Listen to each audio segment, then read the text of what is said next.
साम दाम दंड भेद, कैसे भी हो भारत को अंतर्राष्ट्रीय स्तर पर बदनाम करो। पता है क्यों? क्योंकि भारत की दशा और दिशा दोनों में बदलाव कर रहा है।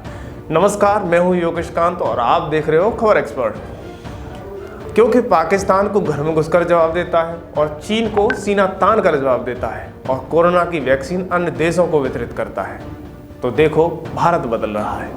आपने ज़्यादातर देखा होगा, अगर आपके घर में झगड़ा हो रहा हो तो पड़ोसी उसमें नमक डालने का काम करता है और परिवार का तालमेल न बैठे तो उस लड़ाई को पड़ोसी बढ़ाने में भी सफल रहता है।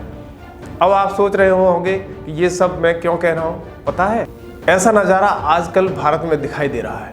एक तरफ भारत में 75 दिनों से किसान आंदोलन जोरों पर है, दूसरी तरफ विदेशी सेलिब्रिटियों की एंट्री ने तो आग में घी डालने का काम कर दिया है। और दिल्ली में 26 जनवरी को हुए किसान आंदोलन के नाम पर भारत को अंतर्राष्ट्रीय स्तर पर बदनाम करने की साजिश कितने बड़े तरीके से हो रही थी, इसका आप अंदाजा खुद नहीं लगा सकते हो। इस साजिश का खुलासा दिल्ली पुलिस ने किया है।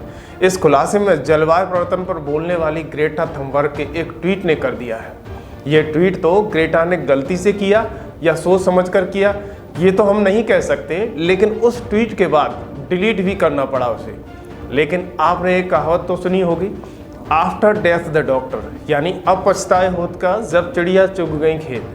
ग्रेटा ने ट्वीट को डिलीट किया, तब तक बहुत देर हो चुकी थी। पल भर में पीएम मोदी और सरकार के साथ साथ पूरे भारत को बदनाम करने की साजिश की पोल पूरी तरह खुल चुकी थी। लेकिन सबसे बड़ी बात किसान और उनकी समस्याओं के बारे में है, जिन्हें ठीक से ABCD नहीं पता।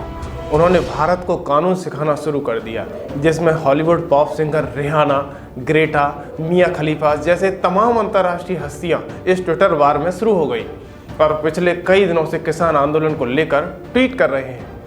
लेकिन सब किसानों को हमदर्दी दिखाने के लिए कर रहे हैं तो शायद आप गलत हैं, क्योंकि दिल्ली पुलिस ने एक बड़ा खुलासा किया है। ये पूरा खेल भारत को अंतर्राष्ट्रीय स्तर पर बदनाम करने की साजिश के तहत किया जा रहा है। इसका खुलासा ग्रेटा थनबर्ग के एक ट्वीट पर शेयर किए गए टूल किट से हुआ है।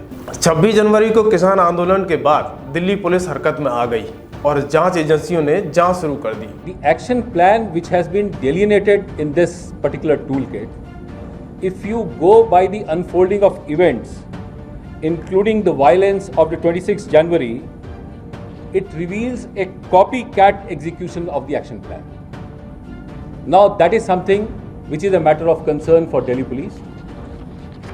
It definitely, the intention of the creators of this toolkit is to create disharmony amongst various social, religious and cultural groups, and also encourage disaffection and ill will against Government of India.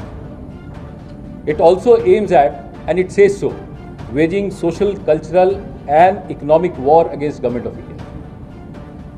Now this particular toolkit has come to our notice, and taking cognizance of this toolkit, Delhi Police has registered a case under section 124A, 153A, 153 and 120B IPC. That means spreading disaffection against Government of India and also creating disharmony amongst various social, cultural and religious groups.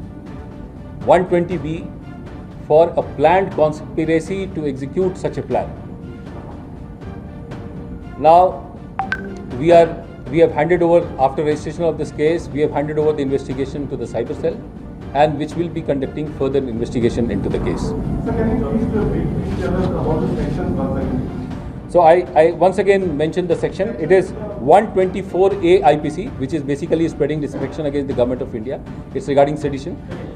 And 153A is promoting ill will and hatred amongst various communities on social, cultural and religious grounds. Same is 153, and 120B is for criminal conspiracy to wage. उस जांच में Canada में स्थित poetic justice संगठन का जिक्र किया गया, जो पिछले कई सालों से भारत के खिलाफ एजेंडा चला रहा है, और इस फाउंडेशन का अध्यक्ष आमोद धारीवाल को बताया जाता है। इस संगठन की वेबसाइट पर भारतीय विरोधी कई लेख मौजूद हैं और जो टूल किट सामने आई है उसी के जरिए किसान आंदोलन को भड़काने की साजिश रची गई थी।